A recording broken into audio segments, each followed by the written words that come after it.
hence it is self-reported. So you compare it with tachypnea, use of accessory muscles, and intercostal retractions, which are signs. Now, these are measured by and reported by the clinicians.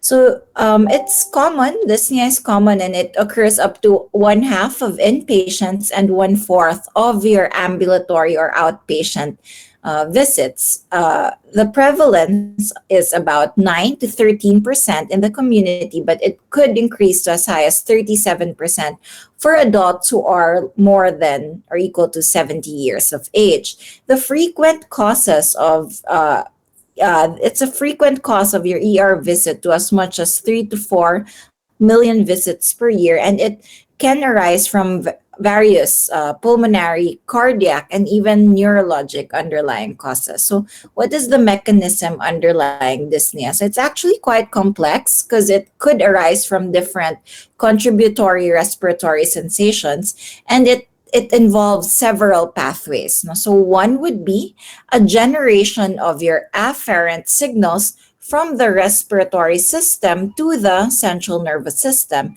Secondly, it's an efferent signal from the CNS to the respiratory muscles, and there is a mismatch in the integrative signaling between these two pathways.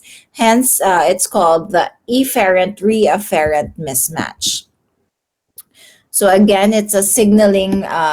These are the signaling pathways underlying dyspnea. No, so you have your efferent signals, no, from the brain to the upper mechanoreceptors as well as to the respiratory muscles, and you also have afferent signals going back to the brain. So for the afferent signals, this trigger the brainstem and your cortex. No? So these includes your peripheral chemoreceptors found in your carotid body and aortic arch, as well as your central chemoreceptors in the medulla. So these are activated when the patient has hypoxemia, hypercapnia, or acidemia. So this produces a sense of air hunger, no, which is in some patients, that's how they describe their dyspnea, air hunger. You also have mechanoreceptors in your upper airways, no, so these and lungs, no, so these are stretch receptors or irritant receptors and J receptors. And in your chest wall, you have your muscle spindles that act as stretch receptors, as well as tendon organs that also monitor force generation. So these are also activated in the setting of an increased workload from a disease, such as in airway resistance, no, like in patients with asthma or COPD who develop or complain of chest tightness, and those patients with pulmonary fibrosis who have a decrease in the lung or chest wall compliance. So you also have what you call metaboreceptors, no, which arise from the pulmonary vascular receptor responses, and it's secondary to changes in your pulmonary artery pressure and skeletal muscles. And it senses changes in the biochemical environment surrounding the lungs. So after the afferent signals, we now discuss the efferent signals. No? So these are sent from your CNS or your motor cortex and brainstem to the respiratory muscles. No? So it's also transmitted by a corollary discharge to your sensory cortex, no, which underlies sensations of your respiratory effort or your work of breathing, which then contribute to sensations of air hunger. So this is in response to an increase in the ventilatory load, that's such as in disease states like your COPD. So your fear or anxiety, no? So in patients with fear and anxiety, these may heighten the sense of dyspnea through exacerbating the underlying physiologic disturbance in response to an increased respiratory rate or disordered breathing pattern. So that's why some patients who come into the hospital, no, who have shortness of breath, it's even more amplified when she becomes anxious of the condition that she has. So assessing dyspnea, it's actually difficult. It's a difficult quality to reliably measure because it can be due to multiple relevant domains now that has to be measured. So one is the sensory perceptual experience of that patient. Two is the affective distress that um, it gives the patient. And three is the symptom impact or the burden of the disease. So there's no uniformly agreed upon tool to really assess dyspnea. But we have in some diseases, no, especially in COPD, we actually use this MMRC dyspnea scale. No? So your modified Medical Research Council dyspnea scale. So a grade of 0 would mean that that patient would not have any troubled breathing or breathlessness except when he undergoes strenuous exercises. While a grade of 1 would imply shortness of breath walking on level ground or with walking up a slight hill. A grade of 2 would mean that that patient already walks slower than people of similar age on level ground due to breathlessness or has to stop to rest when walking at his own pace on level ground. While a grade of an MMRC grade of 3 would mean this patient would have to stop to rest after walking 100 meters or after walking a few minutes on level ground. And the grade of 4 means too breathless to even leave the house or breathless even when doing daily activities such as dressing or undressing. So this scale is actually quite important because this is included in your guideline and the categorization of your COPD. We measure the MMRC score of that patient. So, for differential diagnosis, for chronic dyspnea, it means that the dyspnea or the breathlessness is already persistent for longer than a month.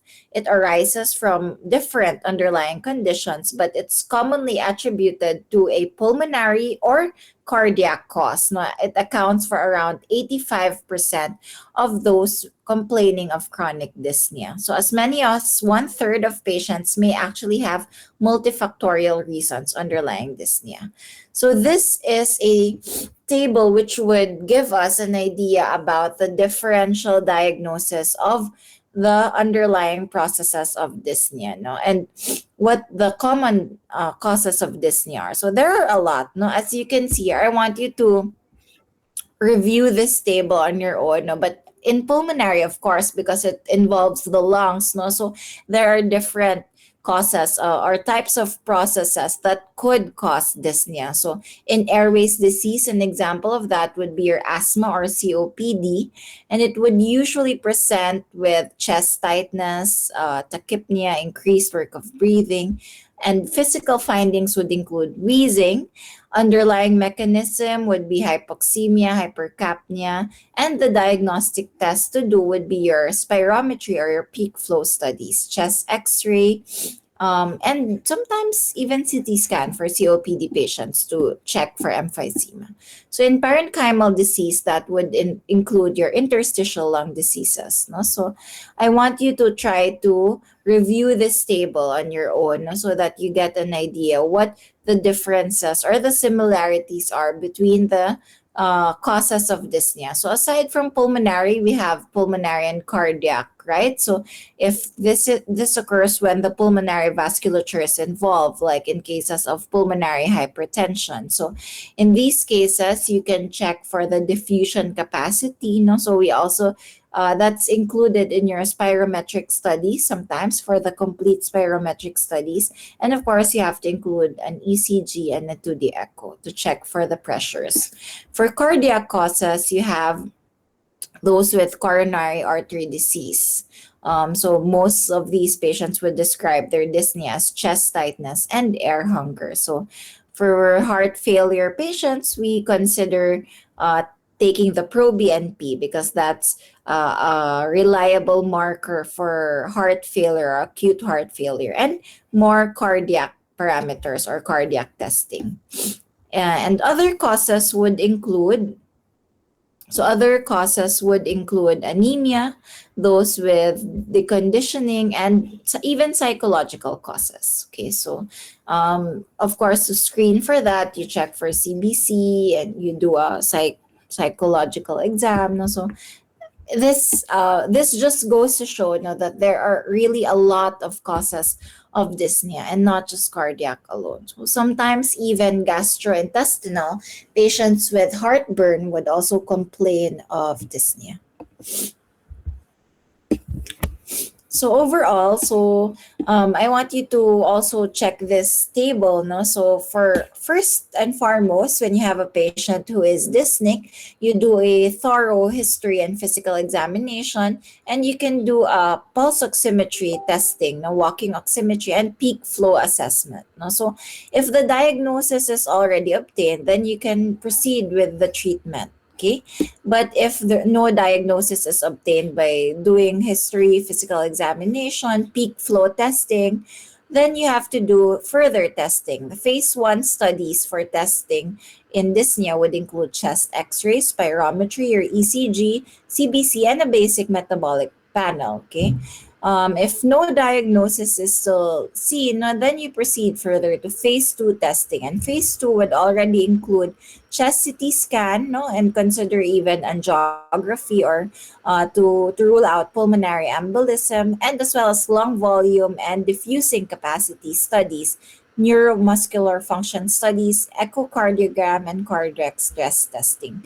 But if no diagnosis is still obtained, then you move further to phase 3. That would include a cardiopulmonary exercise testing. So I don't think a lot of centers offer CPET, as we call it, the cardiopulmonary exercise testing. No, in Davao there's none yet, but in Manila and even in Cebu, I think they already perform this type of testing. So it's a spirometry testing, but you also do exercise. So the patient may be doing a treadmill test or be doing a cycling, no, while measuring the pulmonary parameters as well as the cardiac parameters of the patient. So that's your CPET.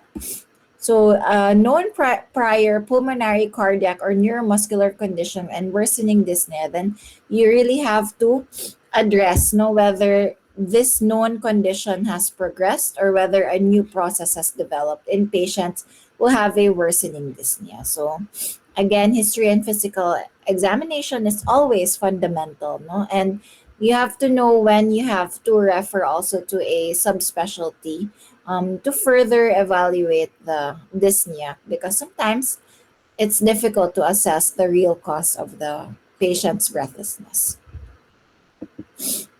So for history, you have to allow the patient to describe the dyspnea in his or her own words, and whether it's affected by position, any recent infection, any environmental stimuli. So orthopnea, uh, dyspnea while lying down, may indicate the following causes. One would be congestive heart failure. That's why most of these patients would have a two, even three pillow orthopnea. Two is mechanical impairment of the diaphragm, which is associated sometimes with obesity. And three is asthma, which sometimes, especially when it's triggered by an GERD or esophageal reflux. So you also have patients who have nocturnal dyspnea. So that could sometimes suggest your CHF or congestive heart failure or asthma. And sometimes we have this acute intermittent episodes of dyspnea. And because of that character, that would reflect more a myocardial ischemia, bronchospasm, or even a pulmonary embolism. Patients with a chronic, more persistent cause of dyspnea is typically those with COPD, an ILD, or a chronic thromboembolic disease. While patypnea, which is dyspnea in the upright position, with relief in the supine position, so more of opposite from orthopnea, you should consider a left atrial myxoma or even a hepatopulmonary syndrome. So there are risk factors, for drug-induced or occupational lung diseases. For that's why you have to really also investigate that. You should elicit that in your history. So for physical examination, check for fever because that would lead to a more infectious or inflammatory process. Check also if the patient is hypertensive, in a setting of heart failure or diastolic dysfunction. Check for tachycardia when the patient is febrile, or is it caused by any cardiac dysfunction or arrhythmia or any deconditioning. You also have to check for resting hypoxemia because this would suggest involving hypercapnia, any ventilation perfusion mismatching, shunting, or impairment in the diffusion capacity, which would be common in your ILD or even COPD patients. You also have to check for the ability of the patient to speak in full sentences, no? Because that leads to stimulation of a controller or impairment of the ventilatory pump with reduced vital capacity. So sometimes in asthmatic patients who are attacking, or even in COPD, they are even unable to complete a phrase, nor even they speak in words lang, no? So one word at a time because they become short of breath even with speaking. So you have to also check for evidence of increased in work of breathing. That would be a clavicular retractions, use of accessory muscles or ventilation, and those with tripod position, not common in COPD patients, or sitting with their hands braced on their knees because of an increased airway resistance or stiffness of the lungs and the chest wall. They commonly use this position to achieve some relief. So pulsus paradoxus is when your systolic pressure decreases by more than 10 millimeters mercury during inspiration. No, so sometimes we see this in patients with COPD, acute asthma, or those with pericardial disease. We also have to look for signs of anemia, no? So pale conjunctiva with cyanosis, cirrhosis, no, in patients with spider angiomata and gynecomastia, because these could be common causes of dyspnea as well. So for examination of the chest, for percussion, when there's dullness in percussion, then that would most likely be secondary to a pleural effusion. So that might be the reason why the patient is coming into you dyspneic. But if there is hyperresonance on percussion, then that could be a sign of emphysema. So on auscultation, wheezing, rhonchi, prolonged expiratory phase, and diminished breath sounds would lead to disorders of the airways. No? So asthma, COPD. So RALS would also tell us that it could be interstitial edema or fibrosis or even pneumonia, right, as the cause of dyspnea. So for cardiac examination, that's also very important in a dyspneic patient. You have to look for an elevated heart pressure. No? So you check for the jugular venous distension, for edema, an accentuated pulmonic component to the second heart sound.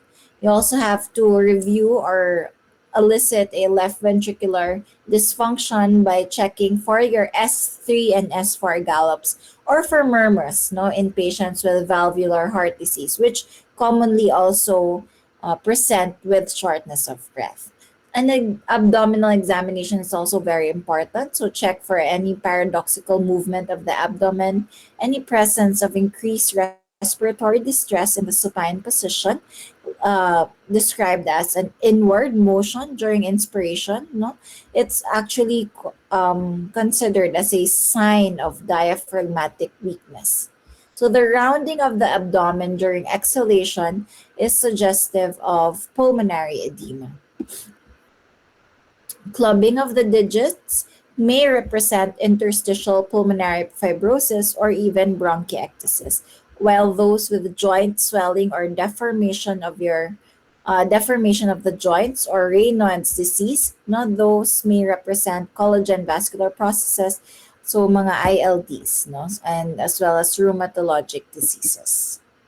So for chest imaging, if the patient, it's indicated to do an X-ray, then you check for hyperinflation. So as you can see here, a lot of ribs are seen already in this X-ray view. No, there's hyperinflation, meaning increase in the lung volume. No, so it's more expanded than the normal lung.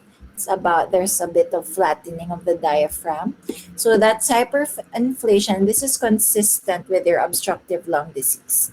Well, those with low lung volumes, on the other hand, if you compare it with the hyperinflated lung, suggest interstitial edema, fibrosis, or diaphragmatic dysfunction or impaired chest wall motion. So those with prominent vascular pulmonary vasculature in the upper zones would signify pulmonary venous hypertension, while those with an enlarged central pulmonary artery would suggest pulmonary arterial hypertension, and those with an enlarged cardiac silhouette or cardiomegaly would point toward a cardiac pathology like your dilated cardiomyopathy or your valvular heart disease. So for chest imaging, bilateral pleural effusion would be, well, this is unilateral, no? But bilateral pleural effusion would lead to a diagnosis of congestive heart failure or even collagen vascular diseases, while your unilateral effusions would be more commonly seen in lung cancer, breast cancer, any type of carcinoma with metastasis to the pleural cavity. Pulmonary embolism would also present sometimes with unilateral effusion. Heart failure also could present, or even parapneumonic effusion. So CT of the chest is reserved for further evaluation of the lung parenchyma when you are suspecting any interstitial lung disease or possibility of pulmonary embolism. So other laboratory testing that has to be done, no? So blood works would include hematocrit to exclude anemia, a basic metabolic panel, no, to check for metabolic acidosis common in your CKD patients also, no? So also an arterial blood gas to really see the acid base balance of the patient, no? And to also check for the level of the hypoxemia if the patient is experiencing hypoxemia. Additional testing would be your 2D echo, your ECG, your spirometry, of course, no? To further evaluate the diseases that you are suspecting.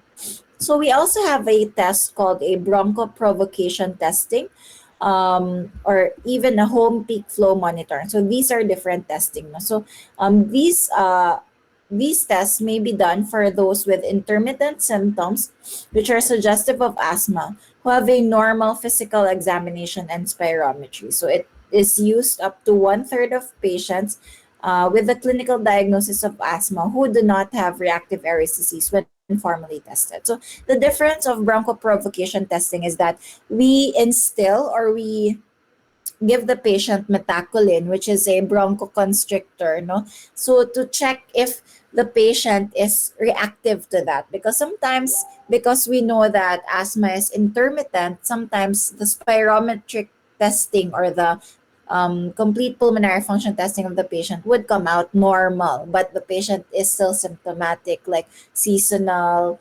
shortness of breath or wheezing. So we can actually do the bronchoprovocation testing to really elicit if the patient is hypersensitive to metacolin. No, it's more leading towards asthma. And the home peak flow monitoring, so that the patient can already do the testing on his own, especially if the symptoms occur at a specific time. Like sometimes asthma symptoms worsens at night, so they can do the peak flow monitoring there. And your brain natriuretic peptide, or your BNP, can assess for presence of heart failure in patients with acute dyspnea.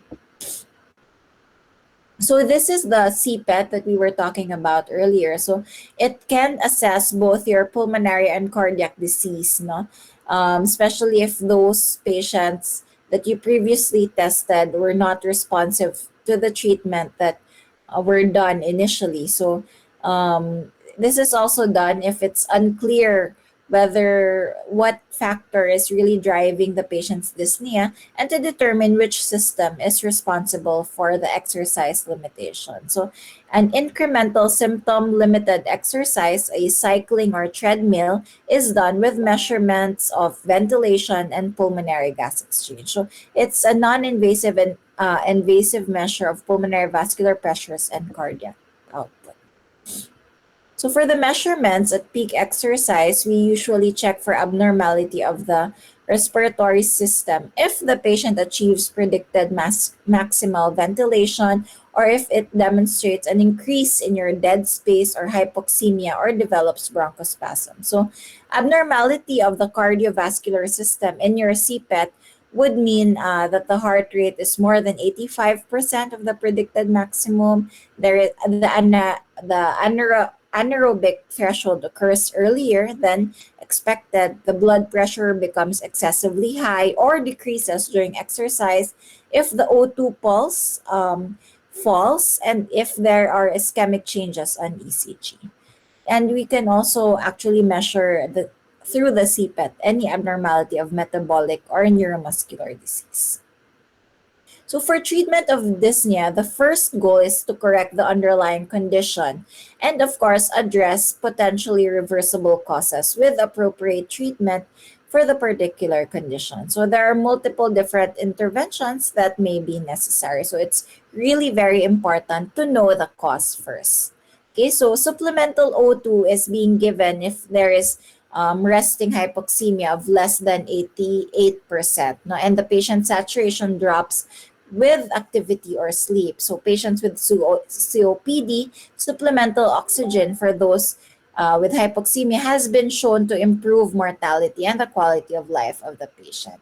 We also have pulmonary rehabilitation programs, no, wherein they it's like exercise, no, they have a class where they build up the respiratory muscle, so through exercise which focuses mainly on pulmonary build up, no, so it has been shown to have positive effects on dyspnea, exercise capacity, and the rates of hospitalization. So the use of opioids has been shown to reduce symptoms of dyspnea and reduce air hunger by suppressing the respiratory drive and influencing cortical activity.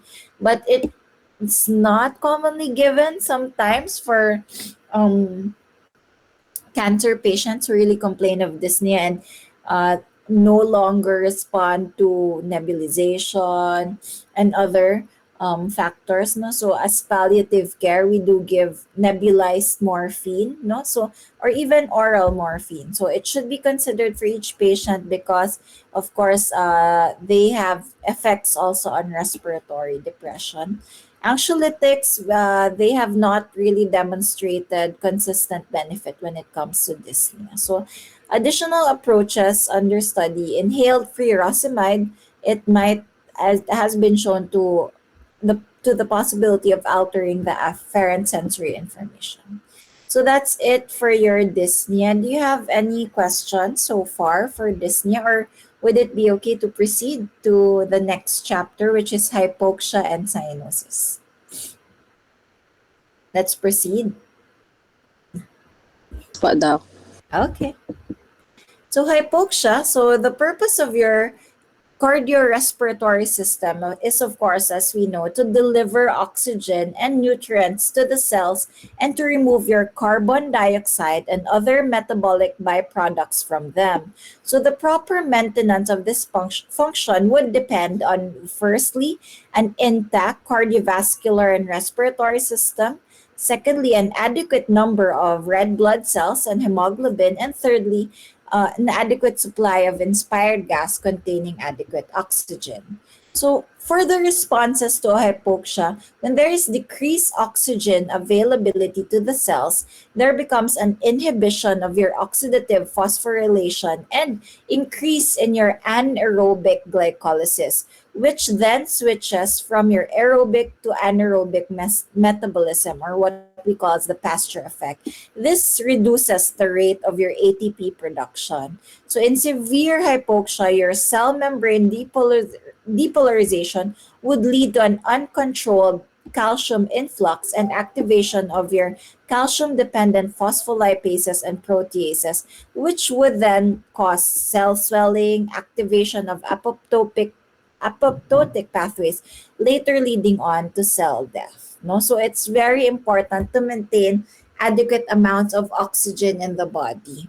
So sometimes there are cases where the the body does have adaptations to hypoxia. No? So there's upregulation of several genes. There's also increase in your vascular endothelial growth factor and your erythropoietin to enhance erythrocyte production. So the hypoxia-induced increase in the expression of these key proteins is governed by the hypoxia-sensitive transcription factor, which is your hypoxia-inducible factor 1. So this is an important key factor in the response to your hypoxia. So during hypoxia, your systemic, no, so those aside from the lungs, no, and aside the pulmonary system, the arterioles dilate and they open.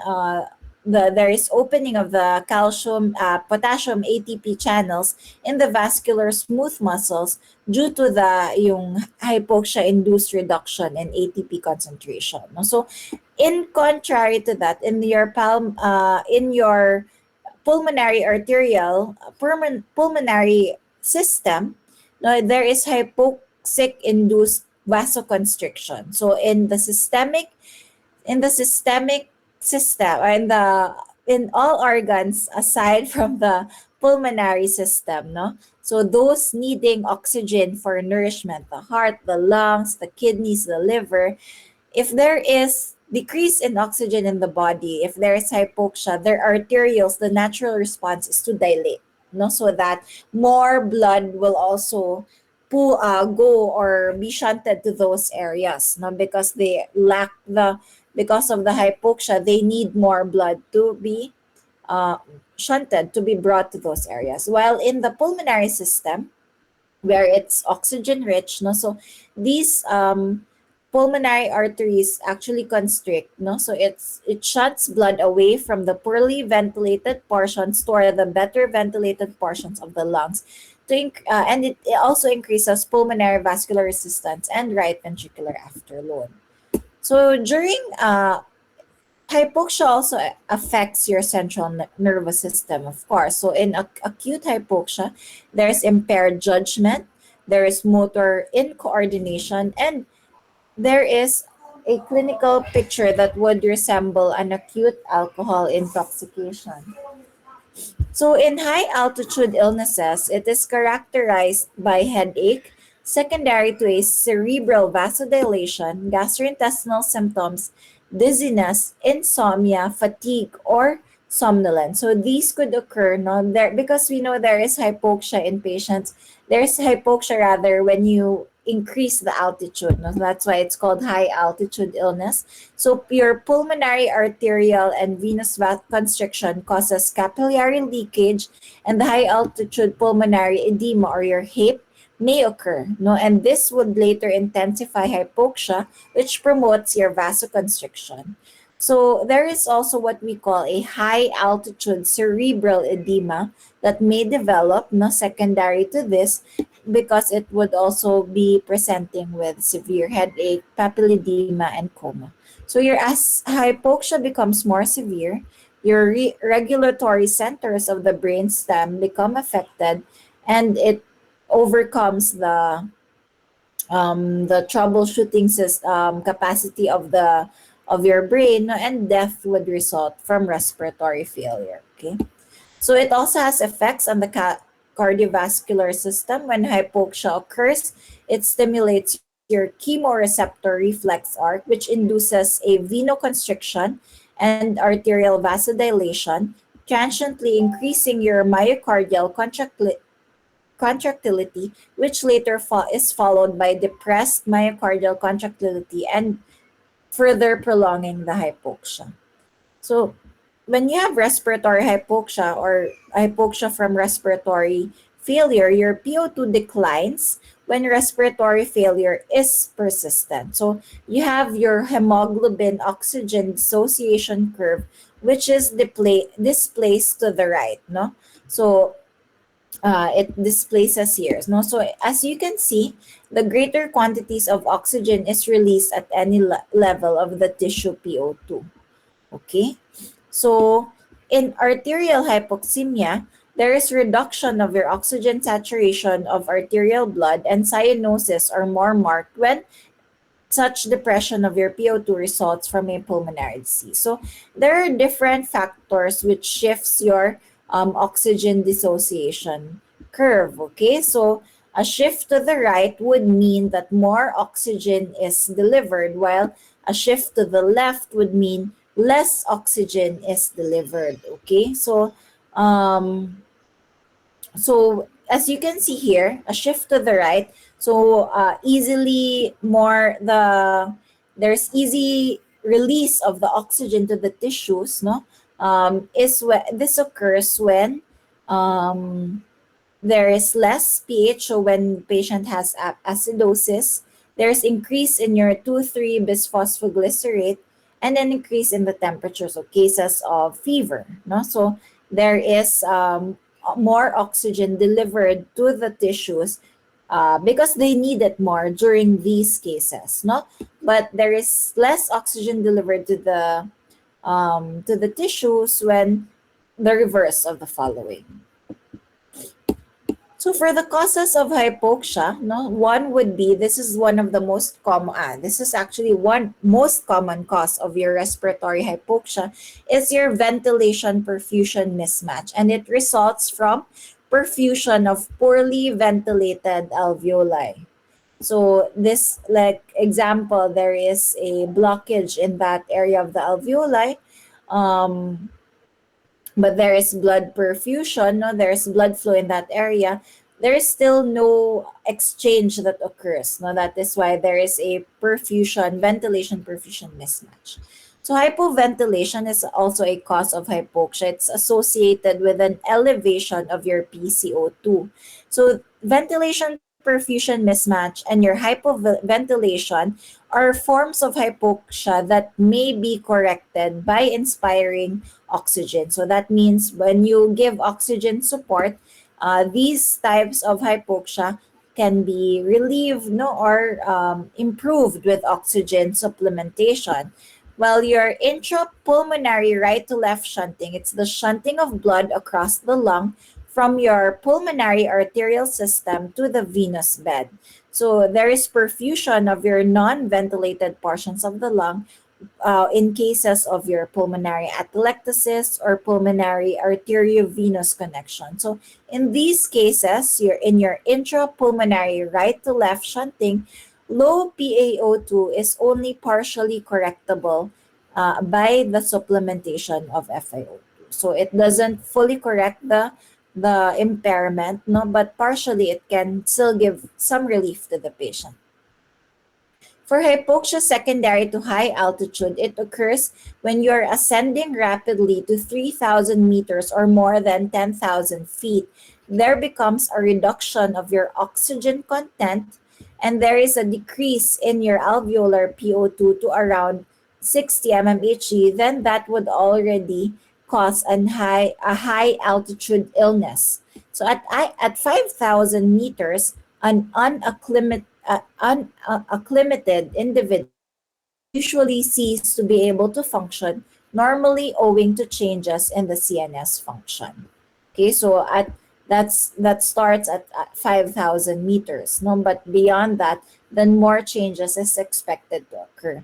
Hypoxia secondary to right to left extrapulmonary shunting. This would resemble your intrapulmonary right to left shunting, but PO2 cannot be restored to normal even with inspiration of 100% O2. So this occurs in congenital cardiac malformations like your tetralogy of Fallot, transposition of the great arteries, and your Eisenmenger syndrome.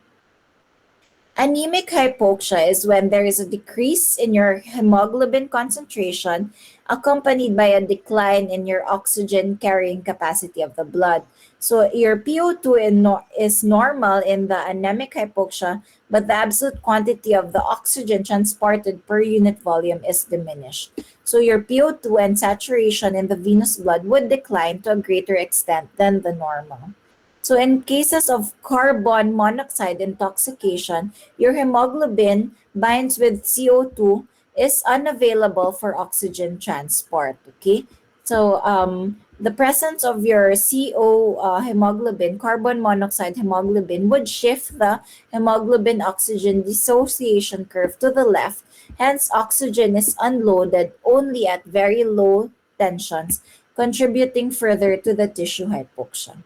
We also have what we call the circulatory hypoxia, wherein your PaO2 is normal, but the venous and tissue PO2 values are reduced. And it is a consequence of reduced tissue perfusion and greater tissue O2 extraction. So this would lead to an increase in the arterial mixed venous O2 difference, or your AVO2 gradient, and occurs in patients with heart failure or in most forms of shock.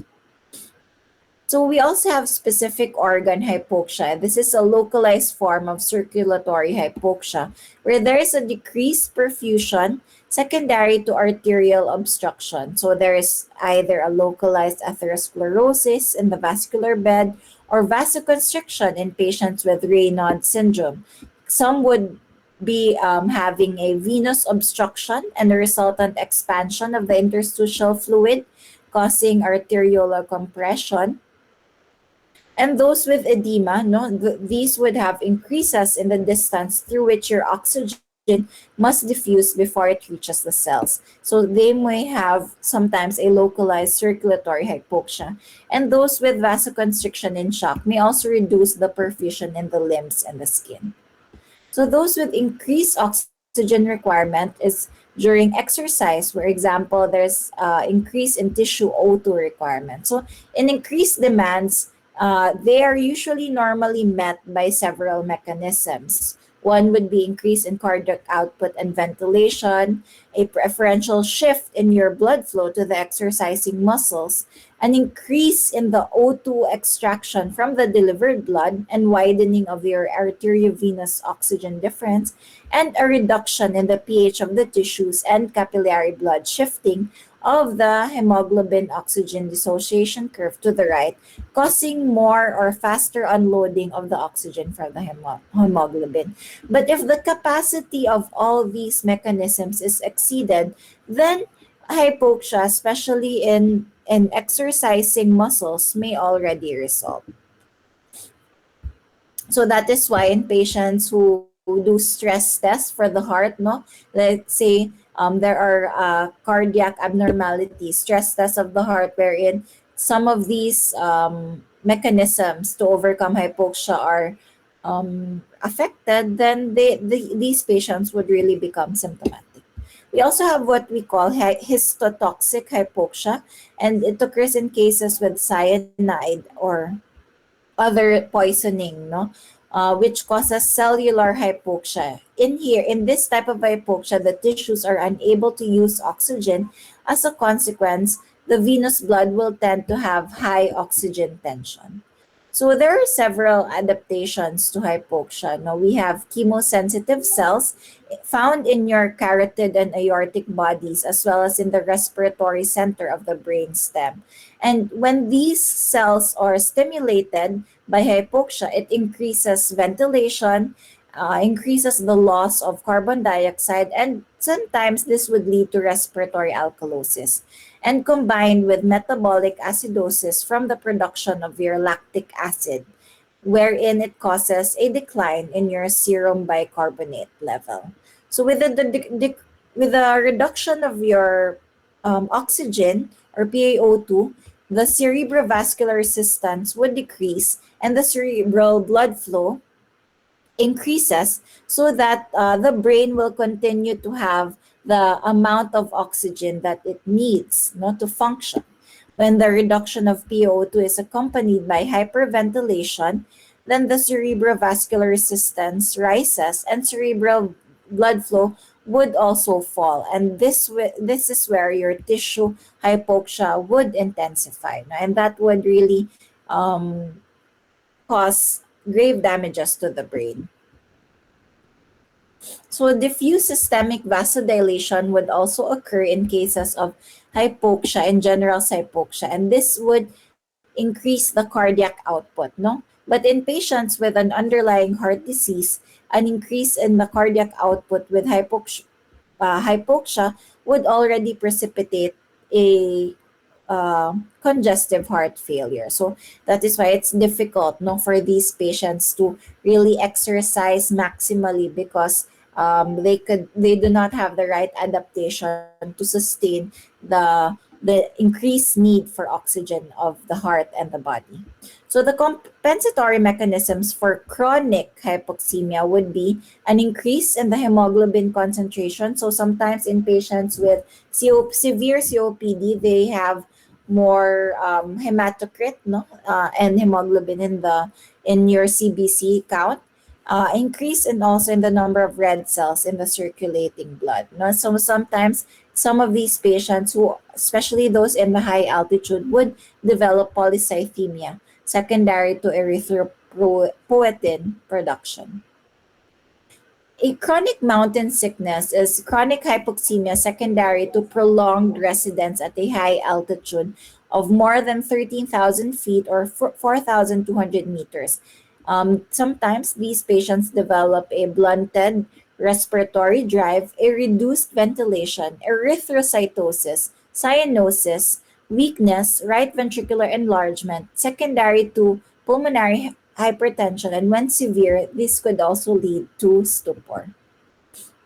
So now let's talk about cyanosis. What is cyanosis? As you can see here, these are different types or areas of cyanosis. It refers to the bluish color of the skin and mucous membranes resulting from an increase in the quantity of reduced hemoglobin or your deoxygenated hemoglobin or hemoglobin derivatives like your methemoglobin or sulfhemoglobin in small blood vessels of the tissue. So it's mostly marked in the lips, nails, or nail beds, ears, and in the malar eminences, more commonly detected by a family member than a patient. So when we say polycythemia vera, it must be distinguished from a true cyanosis because sometimes these patients would appear plethoric, no, and well, also sometimes bluish, but more of reddish blue.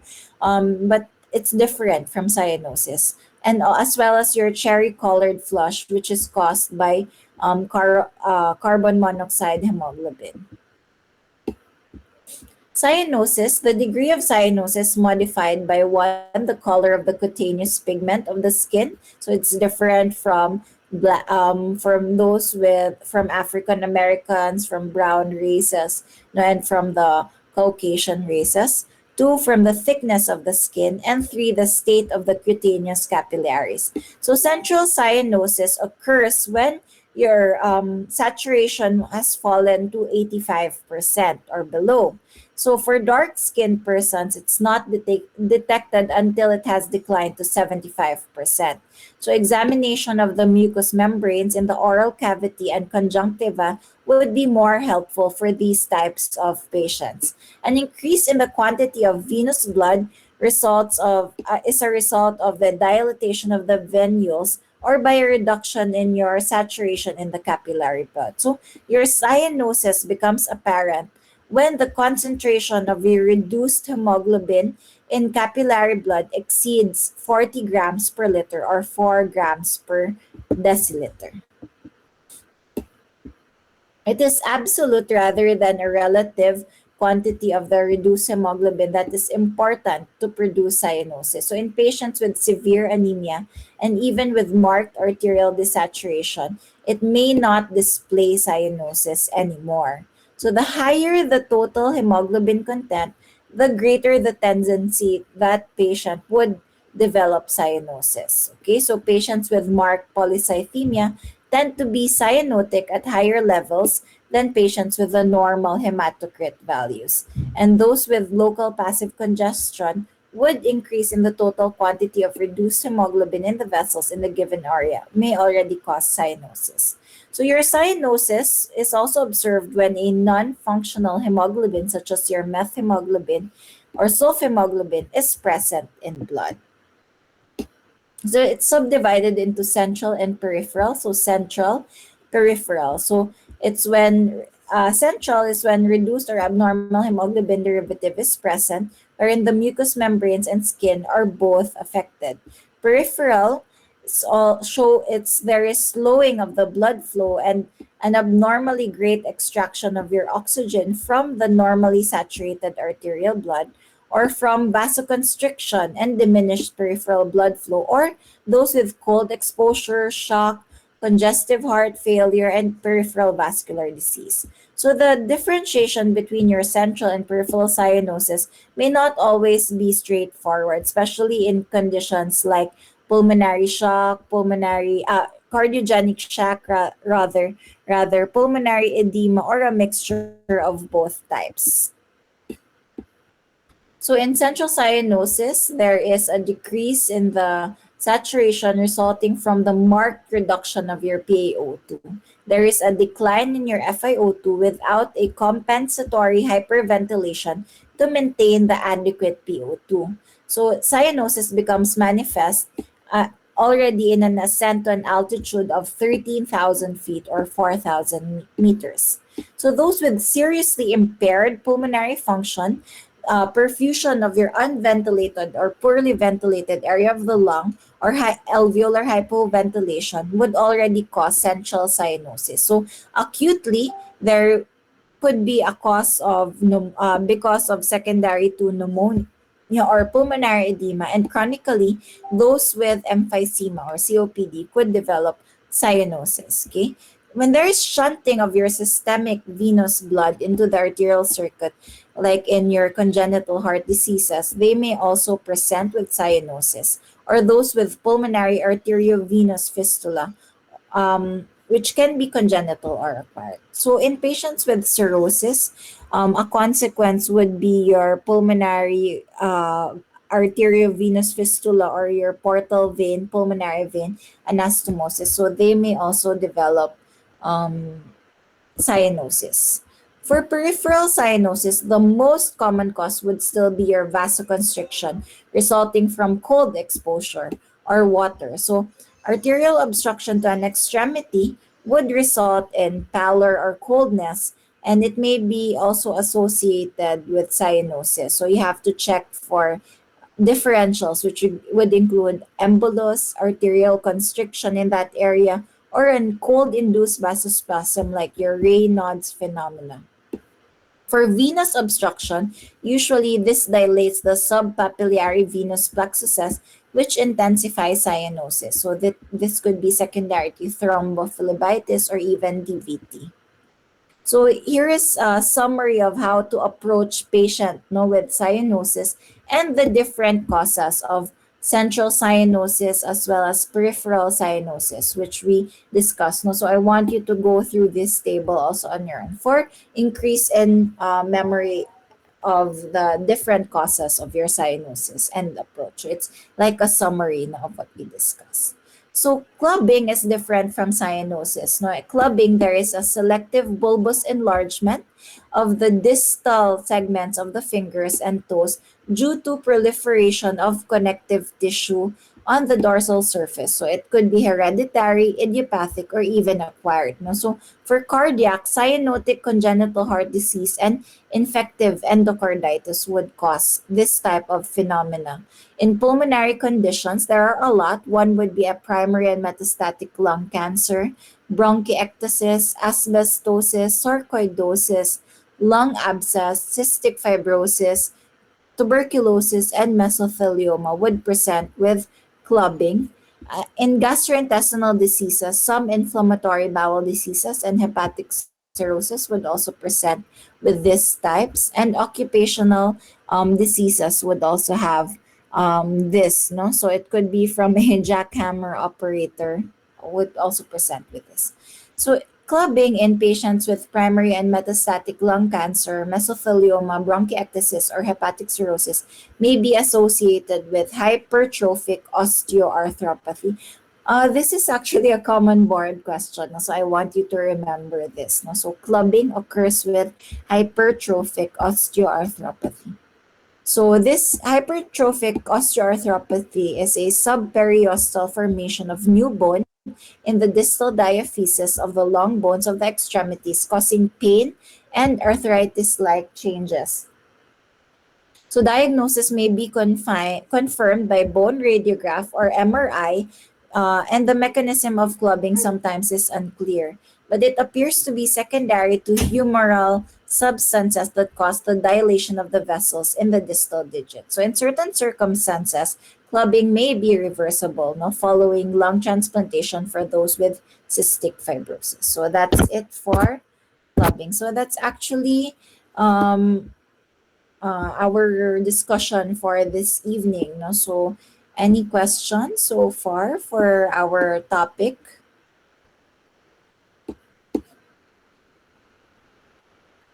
Gutom na mo? So, no questions so far. Okay, so thank you for listening. Now, if you do have questions, just send me an email um, or just send me a message sa Viber so I can answer your questions. So, if no questions, if we don't have any questions, then I Yun po. guess, oh, yeah, go ahead, Alfred. Ask lang po, Doc, if it's okay po sa inyo na mag-PowerPoint, ibigay niyo po yung PowerPoint niyo po, Doc. If okay lang po Ah, sa inyo. yeah, sige, I can send it which platform do you prefer? I'll send it as PDF lang, ha? Not as PowerPoint. Pero po, email niyo na lang po. Email. Which email? Sige daw, i-type nyo daw yung email na isasend ko. Nasisendan ko. Then you can, it na lang, distribute. Email na lang po ng president, ng class president. Sige, can you type it sa chat? Na may chat? Here. Okay. Sige, I'll copy. Okay. Sige, I'll send it karon, ha? Once Okay. Any other questions? Thank you po. Thank you. Bye-bye. Thank you. Thank you, Doc. Thank you, Thank you Doc. po, Doc. Thank you, Doc. Thank you, Doc. Thank you, Doc. Thank you, Doc.